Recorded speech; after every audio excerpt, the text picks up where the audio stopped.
All right. Welcome back, everyone. Good afternoon. I hope you enjoyed your lunch. Um, for our teachers in the stream, our virtual teachers, just a reminder, if you are just joining us today, or actually, if you've been on, please add your name or your email address to the chat so that we can give you credit for your attendance.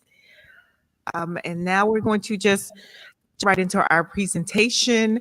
We're going to do this one a little bit different at Ms. Henderson's request. So she'll be taking some questions. We'll do some Q&A. And so we invite your questions. You can put them in the chat. If you are at Central High School, we will bring you into the stream so that you can ask her questions yourself. But otherwise, welcome, Miss Henderson. Sorry. Thank you. Thank you. All right. And we're really excited to have you and to hear your story. I'm actually going to move around, but the question I asked yesterday that I'll ask you is to tell us what your desegregation story is. Well, first of all, thank you all so much for doing this. I want to congratulate the two historic sites and the two presidential museums for bringing people together around the 70th anniversary of Brown v. Board of Education.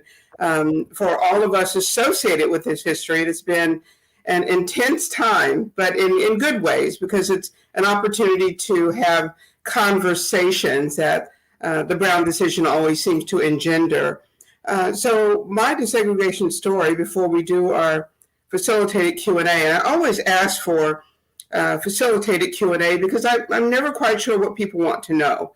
And the only way to make sure that you are responding with information that they're interested in is to have them ask questions.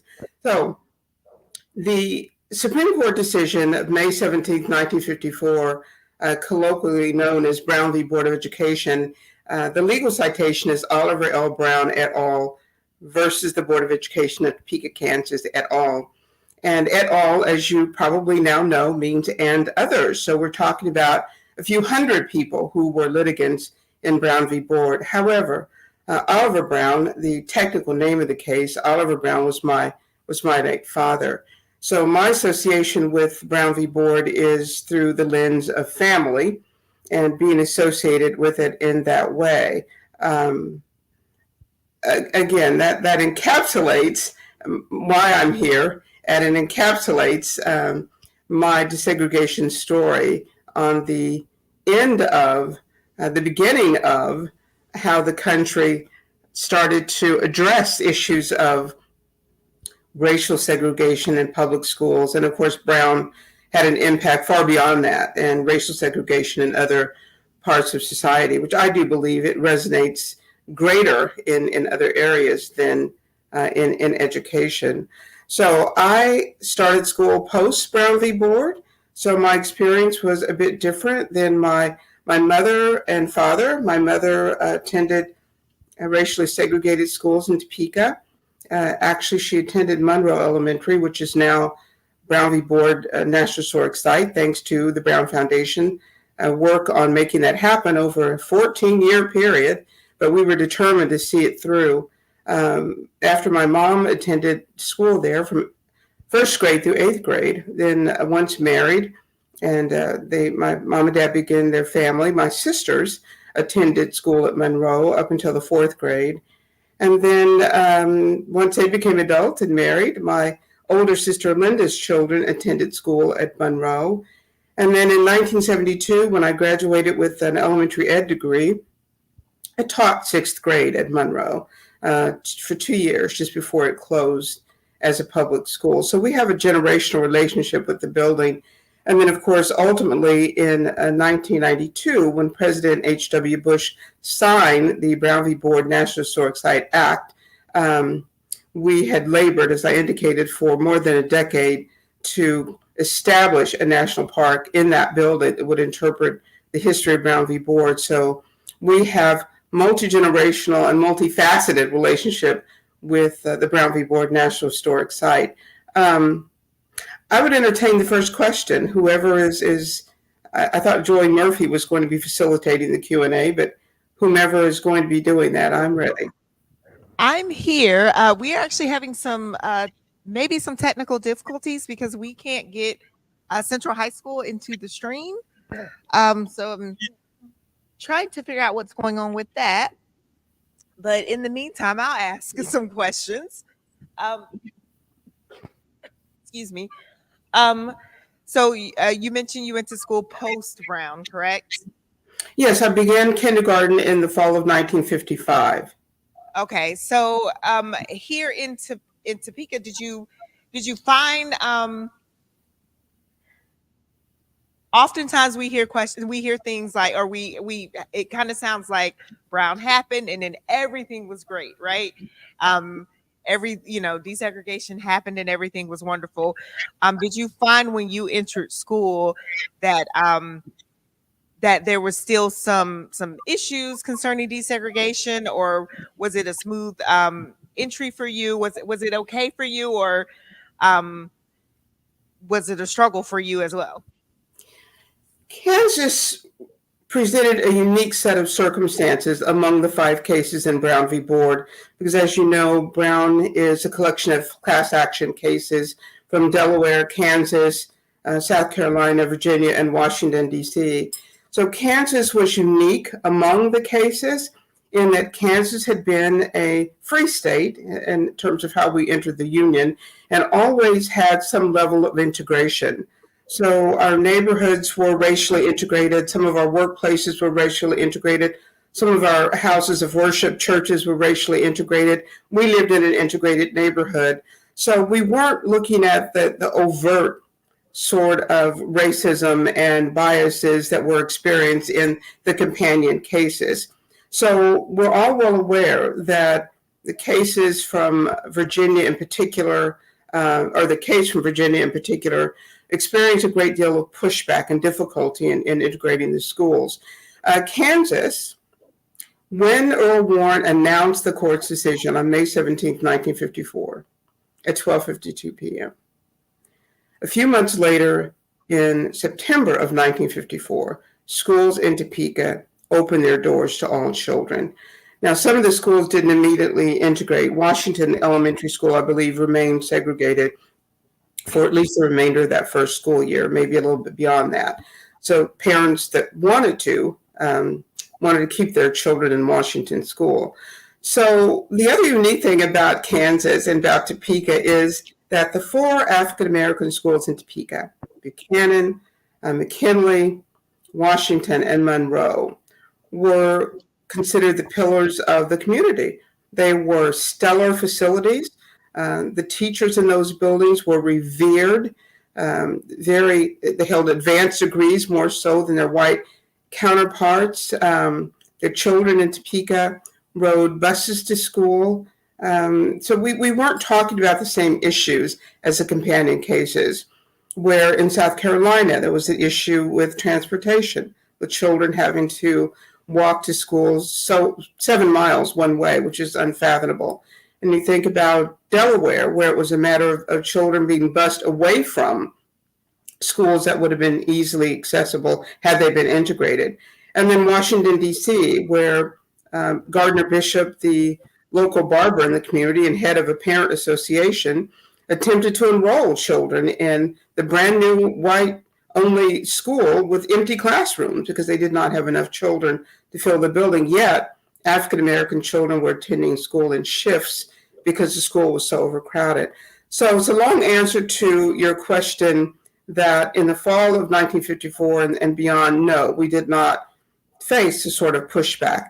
The only thing that I'm led to believe through our oral history collection that we did back in the 90s, 88 oral histories that are transcribed and archived at the State Historical Society, was that for a semester, the superintendent had white principals who also had African-American teachers now, because some of the teachers were also integrated into the previously white-only schools in Topeka.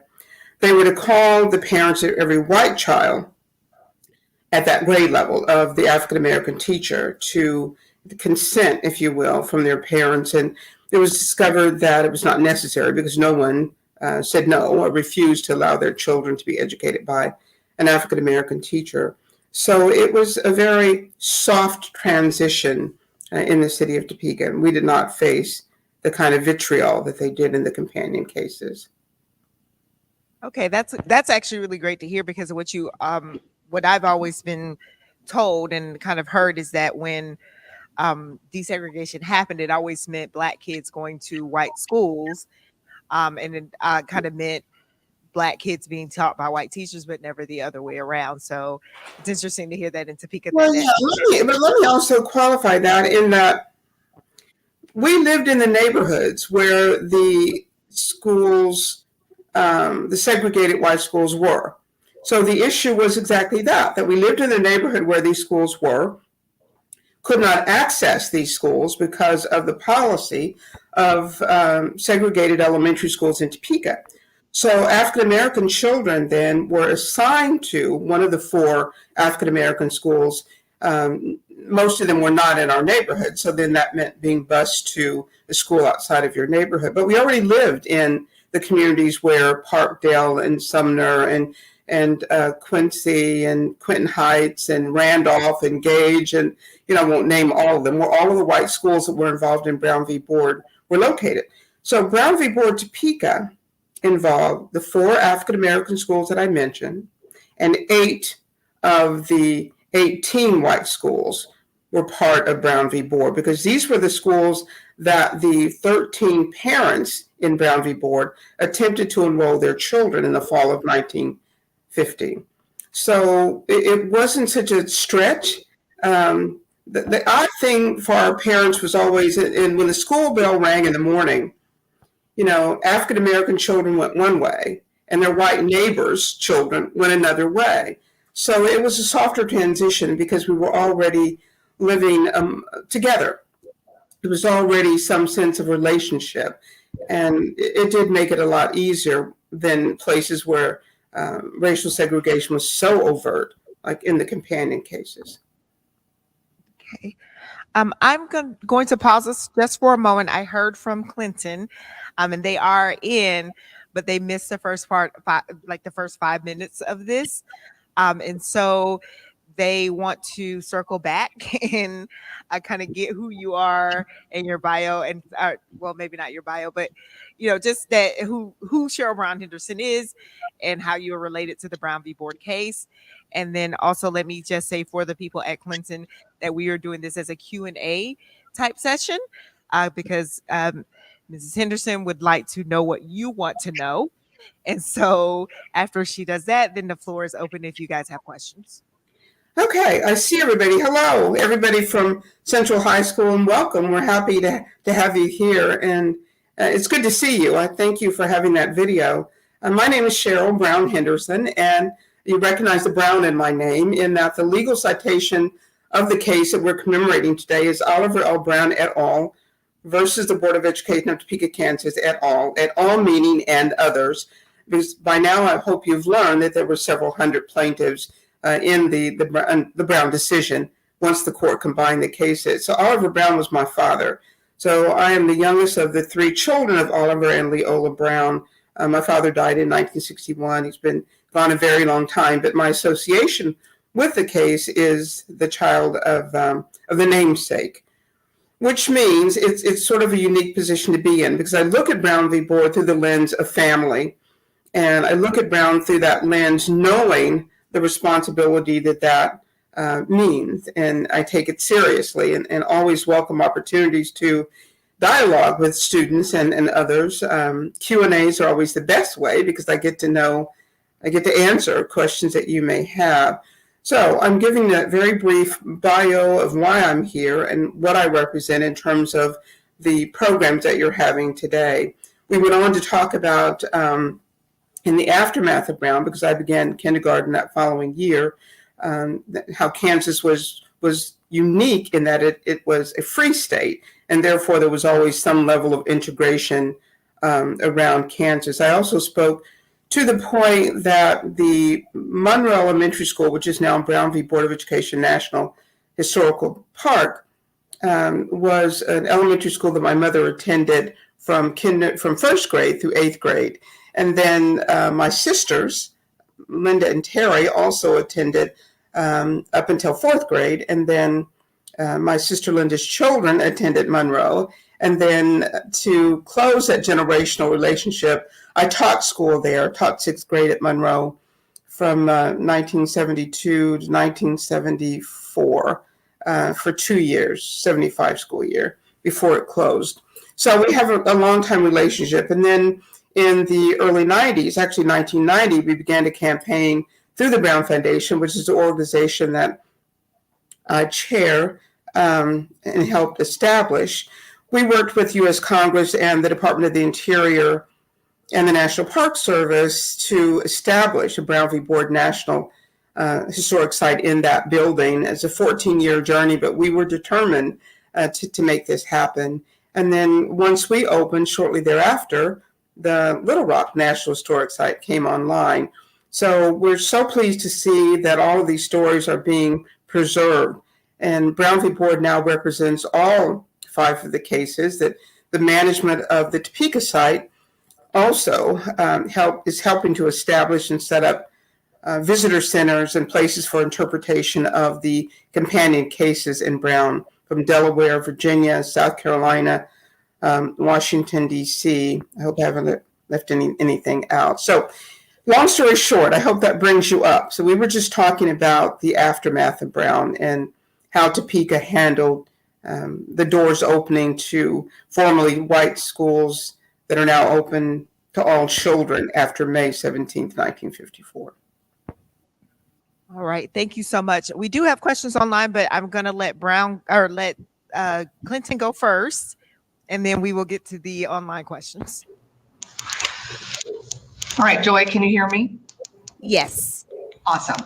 So I don't know that we have any questions in the room right now. I'm going to ask the teachers if they have questions to go ahead and come up to this mic that's kind of off to the side. You can see the top of my head, and they can ask questions. But if you want to do the online questions first, maybe that will get their minds flowing and questions that maybe they have.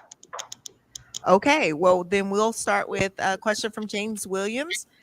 And it says, 70 years later, what do you think of the recent Supreme Court attacks on the Brown decision? Well, I think 70 years, first of all, any reasonable person would have anticipated that we would have a lot of pushback. The pushback to Brown v. Board was rather immediate and came, in my view, from one of the most unlikely places, and that was the United States Congress.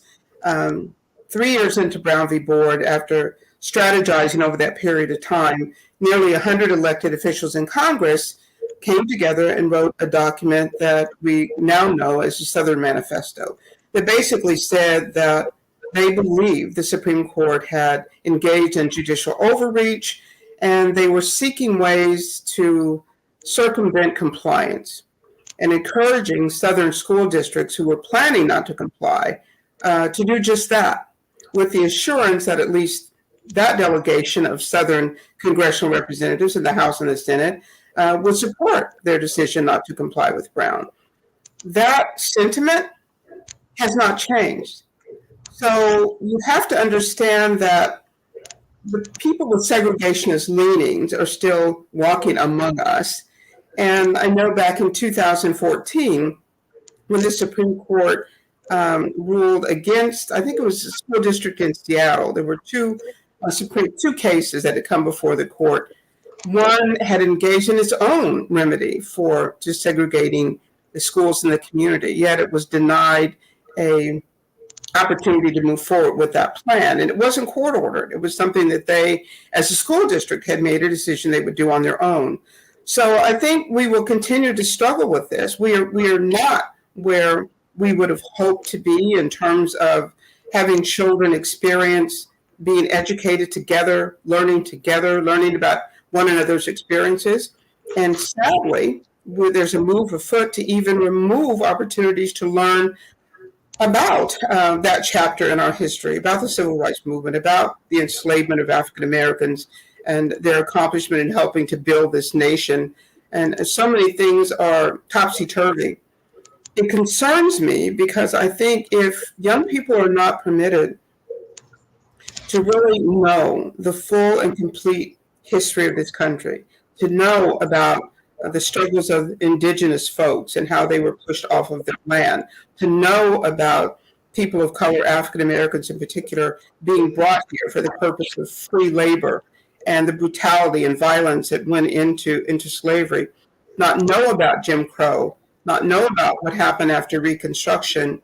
If you don't know another person's story, you'll have difficulty being a person that has any measure of empathy. So it worries me, Jim, that here we are 70 years later, we're still fighting the battle, and someone has come up with a new strategy for how to fight that battle. And that is to ensure that even if we're in school together, we're going to circumvent or penalize those that want to teach the full story of the African American experience. It's a quandary that, you have to wonder, will we ever get past that?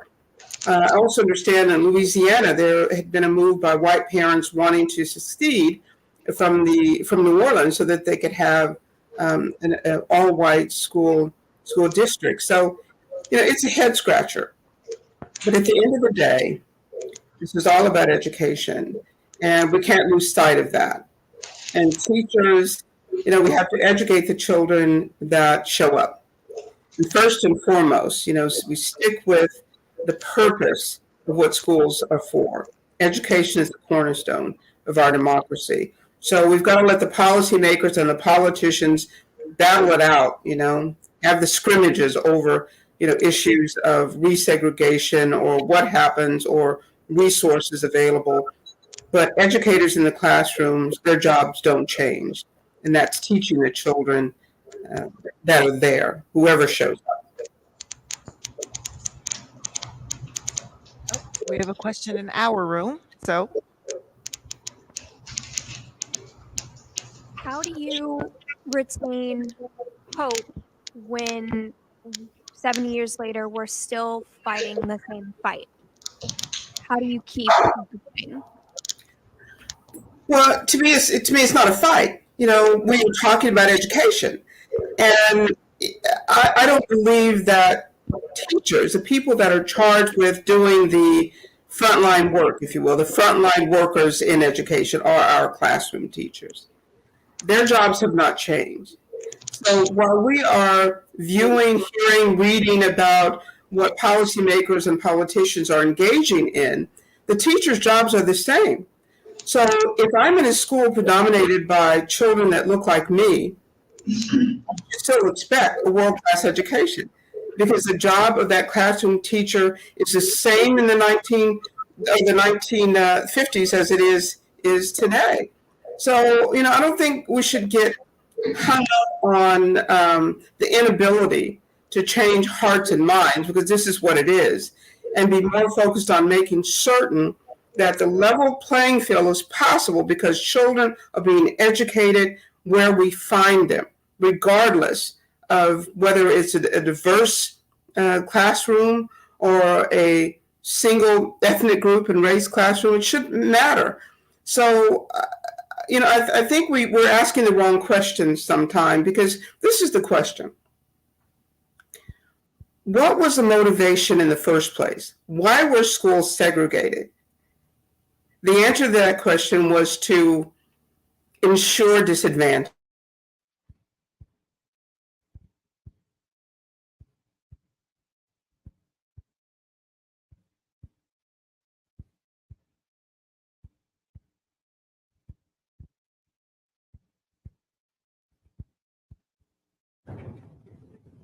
Ms. Henderson, if you can hear us, we seem to have lost you or frozen for a second. So and hand-me-down equipment, overcrowded conditions. All of this was intentional, and the intent was to bake in disadvantage. So if you are attending school under those circumstances, and perhaps even you're attending school seasonally because you have to leave school to help your parents, it may be sharecropping or whatever, historically. All of this was intentional. Let's not fool ourselves, not kid ourselves. So first realizing that this was an intentional baked in disadvantage to make sure African Americans in particular would be disadvantaged, accept that. And then secondly, recognizing that education is the cornerstone of our democracy, accepting that. And then third, recognizing that teachers, even under those conditions, African American teachers, taught in ways that we can't fathom now. They would go to your home if you weren't understanding certain concepts.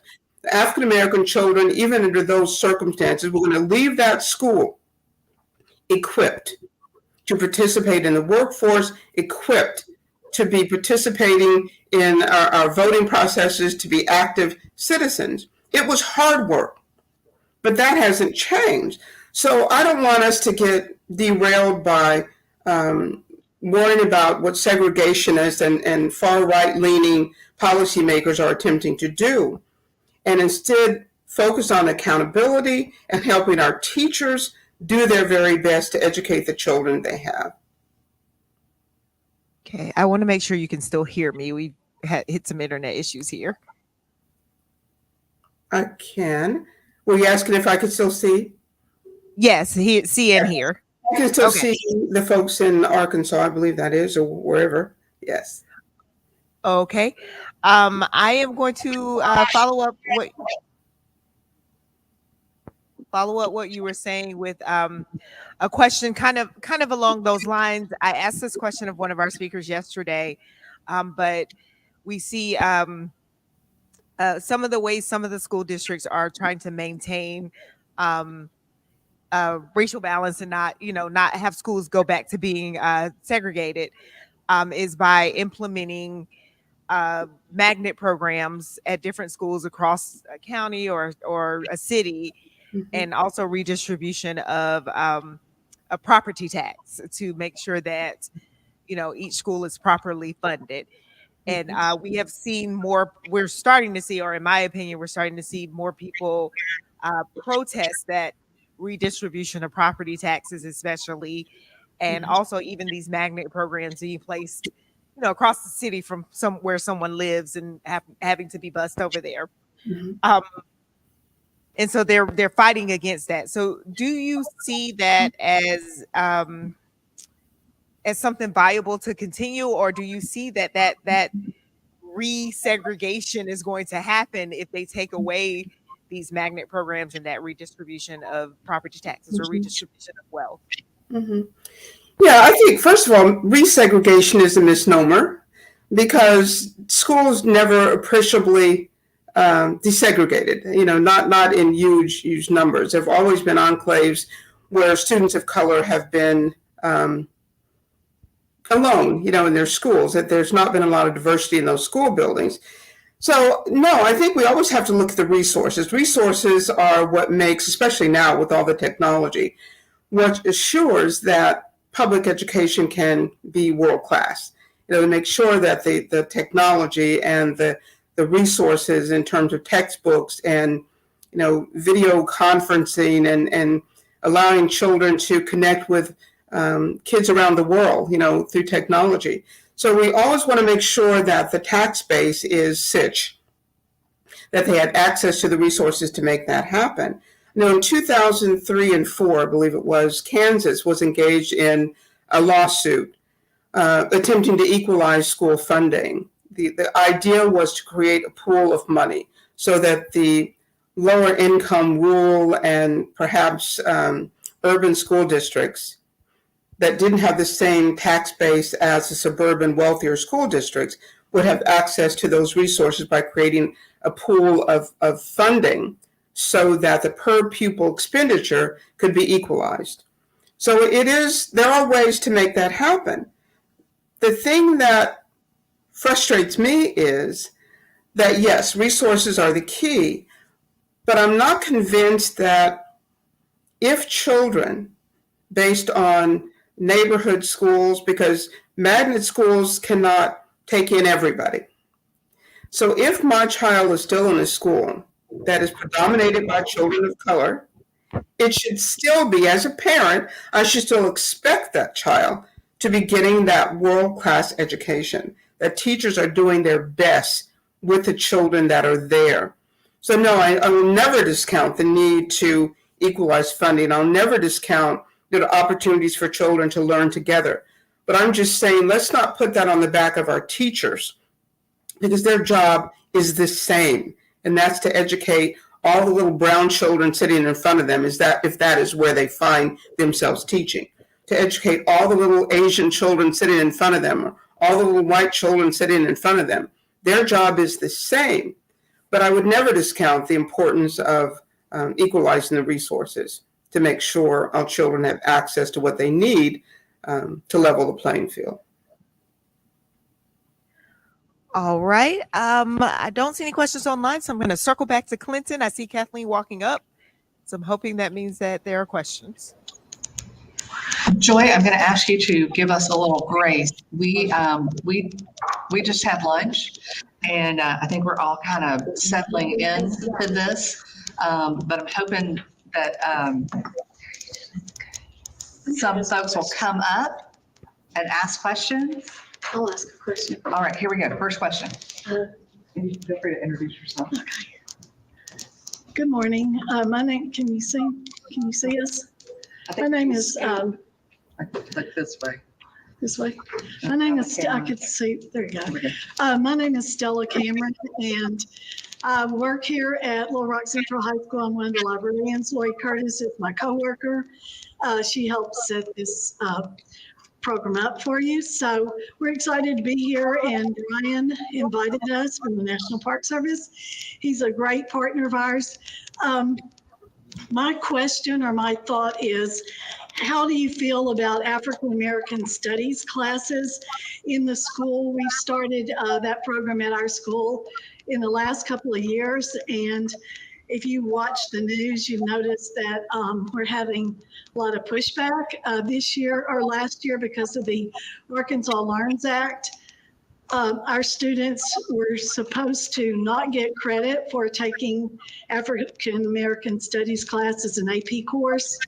And so can you talk a little bit about that and give me your thoughts on it? Okay, I'm going to put in my earbuds here in a minute because I did not get all of that. So I'm going to ask the young lady that's there at the historic site if she would repeat that for me. I'm hearing her fine. Sure, if I can repeat the whole thing. Maybe Kathleen, can you repeat it? I think you came in pretty clear.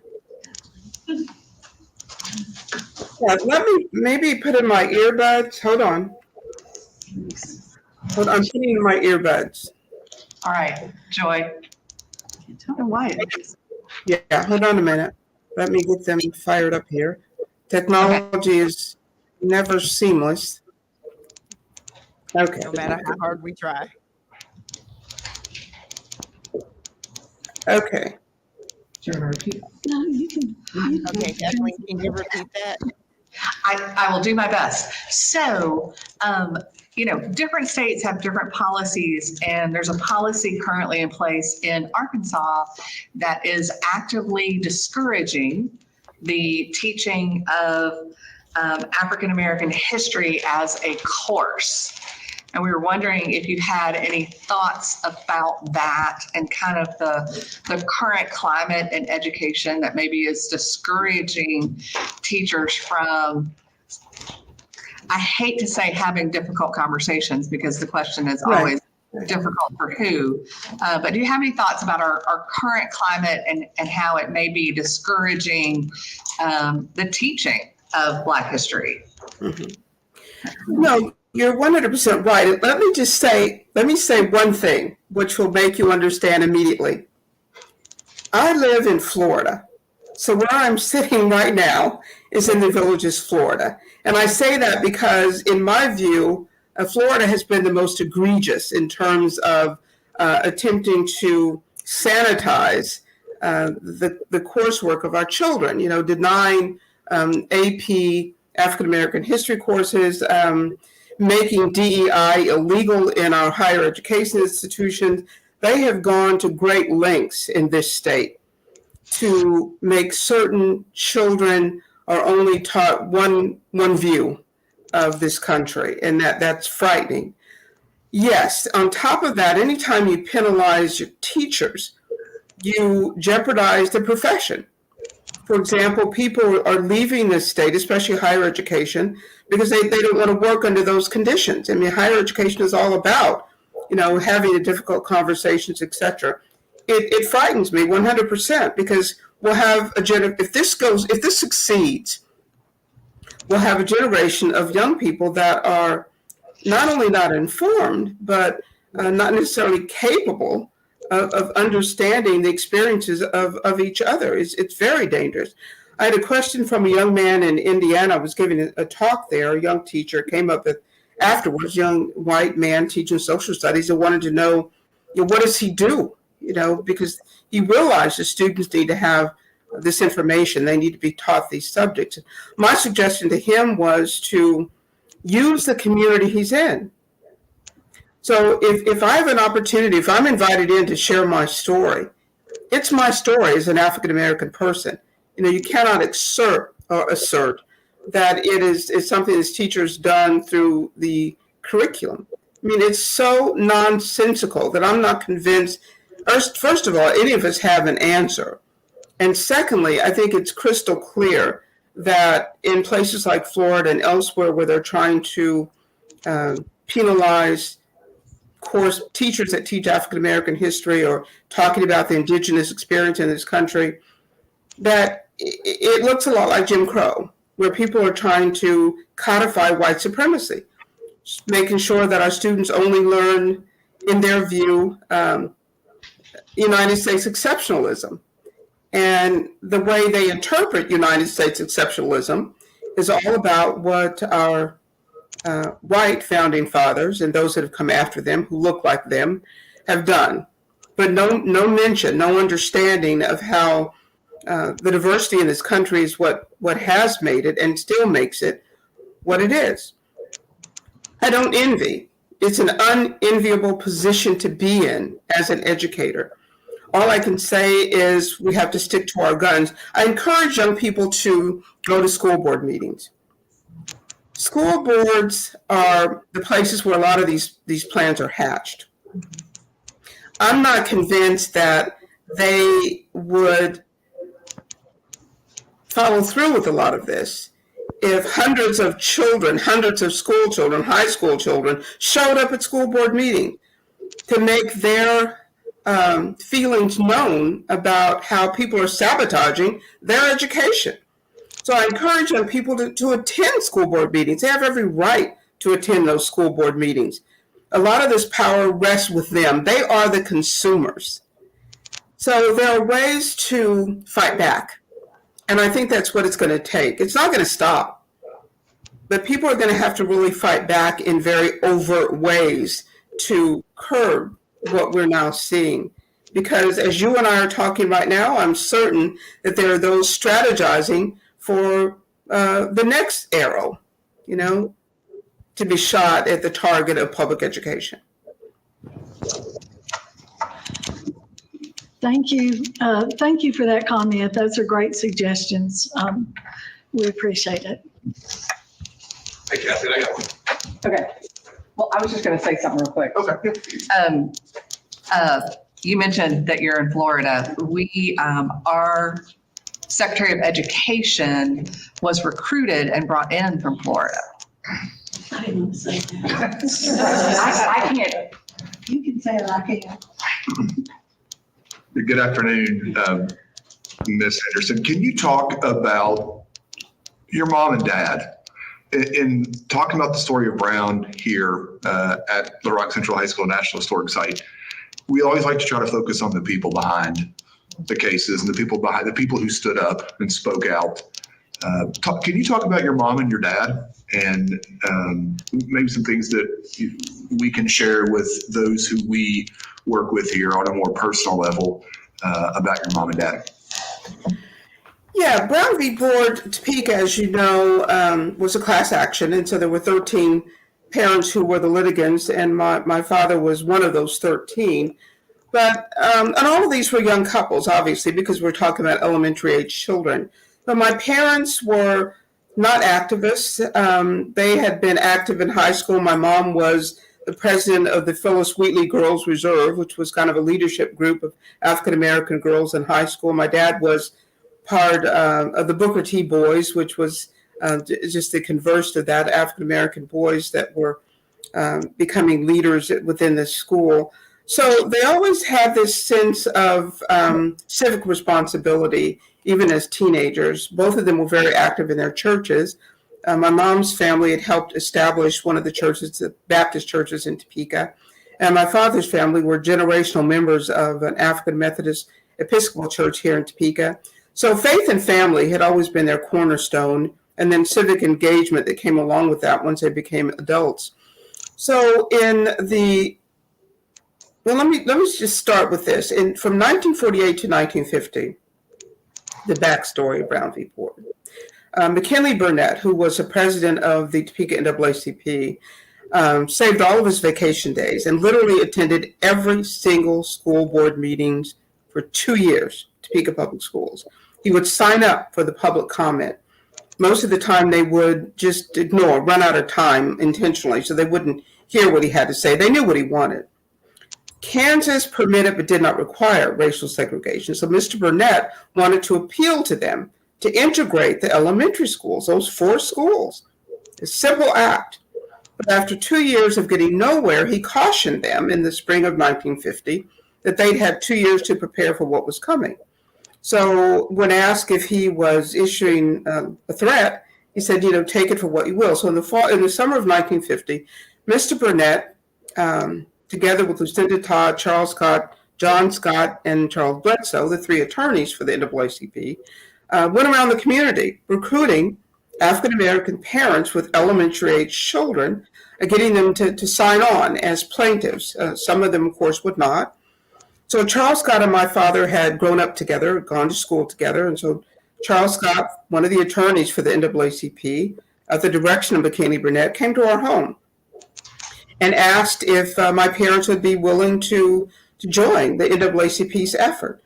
And at the time, my mother was expecting. I was born shortly thereafter in December of 1950. So that summer of 1950, my father was the only parent in our household that would have had the ability to participate. So he didn't say yes immediately. Charles came back in a couple of weeks, and Dad and Mom had discussed it, and my mother, who is 103 now and doing a very healthy 103, and still very persuasive, was very persuasive, and talked to my father about the fact that he was attending school at night to become a pastor. At the time, he was a welder for the Santa Fe Railroad shops and going to school in the evening. And she said, you're preparing to become a leader of a congregation. Pastors are also considered community leaders. So her argument with him, her position was that this is something that you should do for that reason, not simply for our children, but for the community and for what it is you're training to become. So Charles came back, and my father then said, yes, he would be willing. My father's only question at the time was, will there be other dads? Because the list that Charles shared with him were all moms, married women, homemakers, but no dads. So by the fall of 1950, they had their roster of 13. My dad was one of those people. NAACP simply told the parents, locate a white school near your home, take your child and children and witness, try to enroll, and come back and tell us what happened. So my father, it was a very simple act. I mean, Brown was not high drama in Topeka. It was very technical. You recruit the litigants, you give them direction as to what you need them to do. They report back once they've carried out this action. And that was pretty much it in terms of their involvement until it was time for the court proceedings. It was filed February 28, 1951, and that's when it became known as Oliver L. Brown et al., and others versus a board. And we believe largely because of gender. My father was not the person who initiated, unlike the internet would have you believe. It was not his idea. None of these things emanated from my parents. But he was the only man at the end of the day. So alphabetically, Darlene Brown would have been the first. So again, the internet would have you believe it was alphabet. It was not. So my father was the 10th plaintiff to sign on, but it was the only man. So we believe that Brown v. Board ended up named for Dad because of his gender during that era when gender politics so favored, men. So that was pretty much it. And Dad did testify when the court proceedings began. He testified in 1952 in the lower court. The only child to testify was a young lady, Catherine Carper, whose mom, Lena Carper, was a plaintiff on her behalf. But Brown was a very, very simple, technical act, and nothing dramatic, not a lot of racial vitriol that going on in our community. And most of the people in the city of Topeka were unaware that it was even happening in the courtroom above the old post office downtown. So my parents went back to their everyday lives. Dad completed his studies and became a pastor in 1953. They had owned a restaurant with their cousins, my mom's cousins. They shut down the restaurant because Dad was assigned to his first church, St. Mark Gaming Church in Topeka. And we all moved and became the first family of St. Mark. And the priority then shifted to the work it takes to run a church. So, it's not high drama, and people are often surprised if they're expecting this big story. And we were a quintessential 1950s family. Mom was a full-time homemaker. Dad was our breadwinner, and we were just very typical of that period.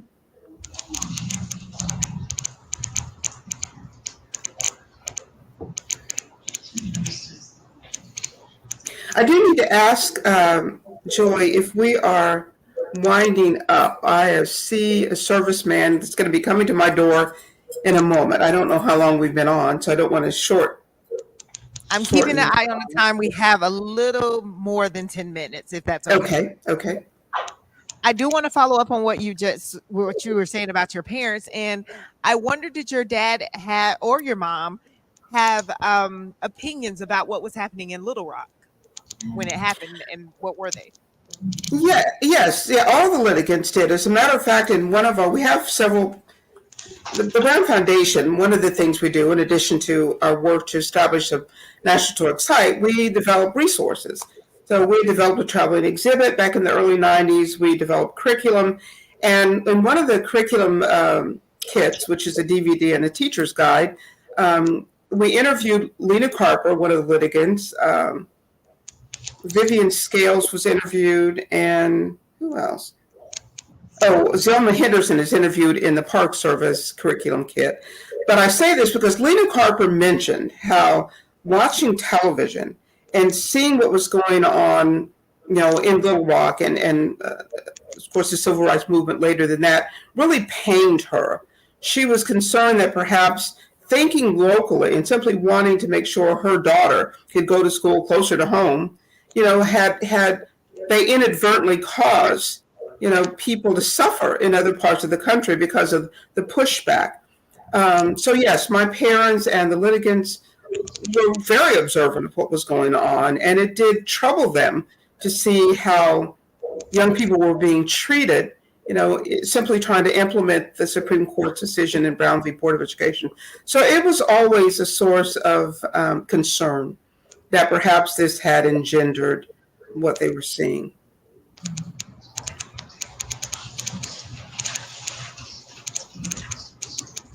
John, any questions here? Any questions? Charlie's so quiet.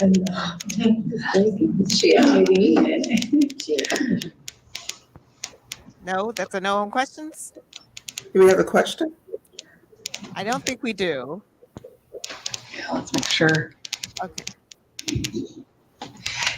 We do not currently have any more questions. I have the feeling that in about 30 minutes to an hour, all of the questions that we didn't ask are going to pop in our head, and I apologize for that. That's okay. Well, let me do this. Because again, I left a note on my door knowing that this person would be coming, to not ring my doorbell. But let me do this then in the way of closing statements. Brown v. Board of Education made a huge difference. It was a catalyst for the civil rights movement, and we know that movement led us to the Civil Rights Act of '64, the Voting Rights Act, the Housing Rights all of the things that came after Brown v. Board. Brown really laid the groundwork in that it dismantled the legal framework for racial segregation by using the 14th Amendment as a pivot for its decision and the equal protection under the law. The Brown v. Board, in my view, was a reckoning. It laid bare the failure of our country, not to adhere to the equality articulated in our founding documents. Brown defended our sovereign rights as people of this country, not to have our rights restricted arbitrarily. Race was an arbitrary restriction, using race to segregate people. So never think that Brown didn't matter when people say, it didn't make the kind of difference we'd hope. Yes, it did. Without Brown v. Board, I couldn't fathom, what would have happened. Would there have been a Civil Rights Act and a Voting Rights Act and all of the things that came after? So please understand, although the struggle is not over, the scrimmage has not ended, but and every generation has to stand up for democracy. It is fluid. And we all know right now that we're challenged to make certain that we continue to have the right to vote. We know that is being suppressed, and that we have other rights that people are targeting. So let me just say that Brown made the kind of difference that allows us to enjoy the lives that we now lead. And we're very proud of that. All right. Thank you so much. Thank you.